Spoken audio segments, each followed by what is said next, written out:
মধ্যপ্রাচ্যে উত্তেজনা যখন চরমে, তখন ইরানে গুপ্তচর বৃত্তির অভিযোগে ব্যাপক ধরপাকড় এবং মৃত্যুদণ্ড কার্যকর করছে দেশটির নিরাপত্তা বাহিনী।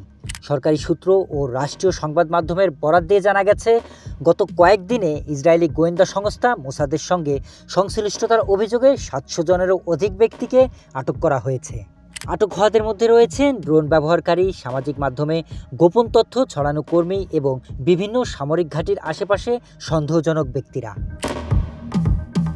বুধবার ফাঁসি দেওয়া হয়েছে ৩ জনকে, যাদের বিরুদ্ধে অভিযোগ তারা মোসাদের হয়ে কাজ করছিল এবং ইরানের ভিতরে হত্যাকাণ্ড চালাতে ব্যবহৃত প্রযুক্তি ও অস্ত্র পাচারে জড়িত ছিল। এসব অভিযুক্তের বিরুদ্ধে দ্রুত বিচার শেষে রায় কার্যকর করা হয়।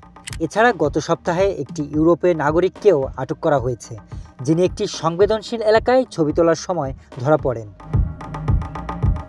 এদিকে আন্তর্জাতিক মহলে এসব গ্রেফতার ও ফাঁসির ঘটনায় তীব্র প্রতিক্রিয়া তৈরি হয়েছে। ইউরোপীয় ইউনিয়ন এই ঘটনার পর ইরানের বিরুদ্ধে নতুন করে নিষেধাজ্ঞা আরোপের চিন্তা করছে। মানবাধিকার সংগঠনগুলো বলছে, ইরান রাজনৈতিক চাপ মোকাবেলায় এখন হোস্টেজ ডিপ্লোম্যাসি এর কৌশল নিচ্ছে, যেখানে বিদেশি নাগরিকদের আটক ও বিচার কৌশলগত লেনদেনের অংশ হিসেবে ব্যবহৃত হচ্ছে। তেহরান অবশ্য এসব অভিযোগ অস্বীকার করেছে। তাদের দাবি, দেশের নিরাপত্তা রক্ষা এবং বিদেশি হস্তক্ষেপ প্রতিরোধে এসব ব্যবস্থা নেওয়া হচ্ছে।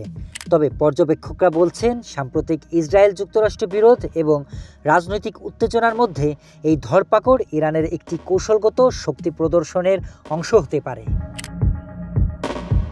শরীফ Rahat, news desk, hello Bangla.